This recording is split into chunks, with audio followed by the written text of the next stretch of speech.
Sebab terbinanya kerajaan adalah dengan politik. Bila ada mangkak-mangkak buih yang duk kata isu bulan yang diterbitkan oleh pihak akhbar mereka itu jangan dipolitikkan. Dia bukan masalah politik. Masalah orang politik yang sepatutnya berbunyi, yang menjadi orang kata apa, tangga untuk rakyat ni diam. Faham tak bodoh?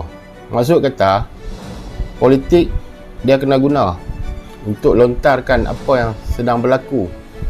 Kalaulah belah pihak empa pun diam, kalau orang belah pihak politik kami ni tak berbunyi, sangat masyarakat nak tahu kah?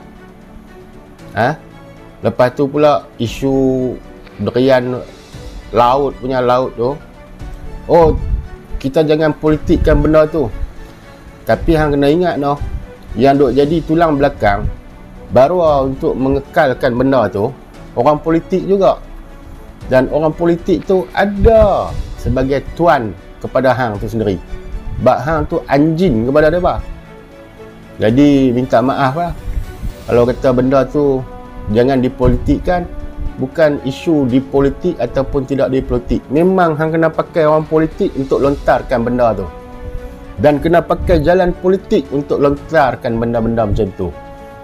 Sebab benda-benda macam ni bukan boleh duk masuk dalam khutbah raya, khutbah malam Jumaat. Kan? Sebab apa? Sebab mereka kata benda ni tak boleh cakap. Hampalah dulu yang buat kira-kira. Kan? Oh, dalam masjid tak boleh bercakap. Lepas tu nak sembang kat mana abangang?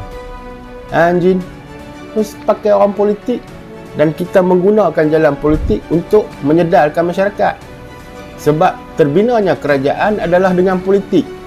Jadi jangan duk kata, oh jangan dipolitikkan, jangan dipolitikkan. Itu semua ideologi-ideologi anjing yang macam hang je. Untuk orang-orang ayat kuning juga, ingat ladang-ladang haram babi pun, kita tetap guna jalan politik. Sebab politiklah yang akan menentukan kebabian yang ada di kampung-kampung anda. Sampai 98% kampung orang Melayu yang belah babi haram dalam tu pasal apa baru?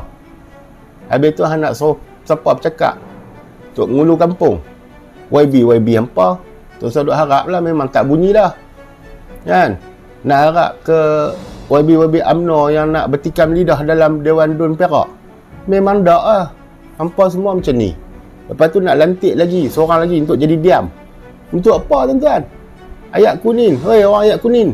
Hampa nak lantik seorang lagi untuk diam. Tempat hampa pun ada kandang babi haram. Oi sedap. Sungguh puak-puak setro kenan DAP ni. Oh jangan mempolitikkan. Bukankah disebabkan politik itulah wujudnya benda-benda yang macam ni?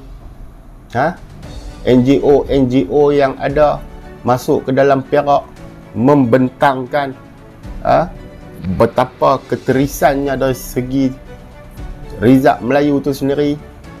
Lepas tu pula ni YB politik lah yang sampai kena gantung sampai 6 bulan kan. Sebab mereka ni pi cakap, pi terang, pi tanya, pi tunjukkan bukti. Jadi orang ayat kuning hampa nak pi cari lagi ke YB tak guna untuk mewakili hampa? Jangan duk buat gila Cukup dah duk jadi gila. Tapi terserahlah kalau hampa yang nak pilih.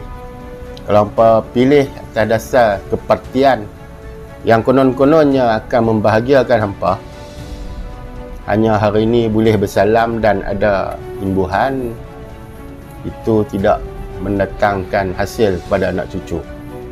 Ingat kalau ada kebun, jangan duk pergi ambil babi jaga kebun. Takut anak cucu tak merasa hasil.